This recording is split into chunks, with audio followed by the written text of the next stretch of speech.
Accused of leading the charge to overthrow the government in Turkey, and that nation calls him a terrorist. Now he's living in exile here in the U.S., and his organization has handed out awards to a dozen Orlando leaders. Orange County Sheriff Jerry Demings is the latest to receive an award from the Atlantic Institute. Good evening, I'm Greg Wormuth. I'm Martha Sigalski. The man behind this organization is Fethullah Gulen. Gulen is accused of leading a coup attempt in Turkey and hiding out here in the U.S.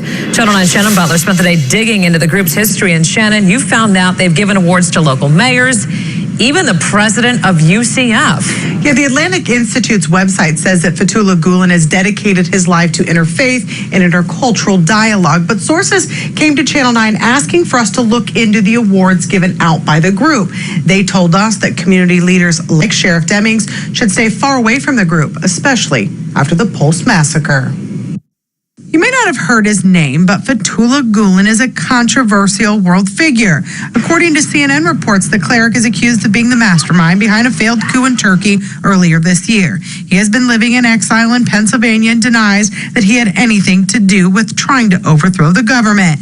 CNN reports that Gulen has had a very loyal following. They subscribe to the Hizmet or Gulen Movement. Reports by CNN also say that Turkey sees Gulen and his followers as terrorists. What you may also not know is that the Gulen Movement is affiliated with an organization here. On the Atlantic Institute website, Gulen is featured. Leaders there are inspired by the movement.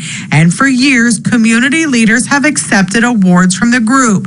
On October 13th, Sheriff Jerry Demings was the latest public official. He accepted an award for public and community service from its members. People at odds with the group and its ideology told Channel 9 this was a lack of judgment for the sheriff on the campaign trail. But Demings is just one of a long list of people who have accepted an award from the Institute. On their website, the list includes UCF President John Hitt and Ian McGee, the head of Seminole State College, both Mayor Teresa Jacobs and Buddy Dyer.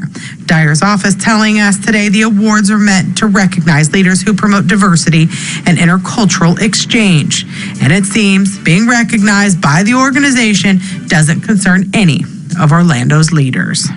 Now, we did contact the Islamic Cultural Center there and the Atlantic Institute. They go hand in hand. We have not heard back. We also did talk with the sheriff's office, and they had not decided if they would respond to our report or not.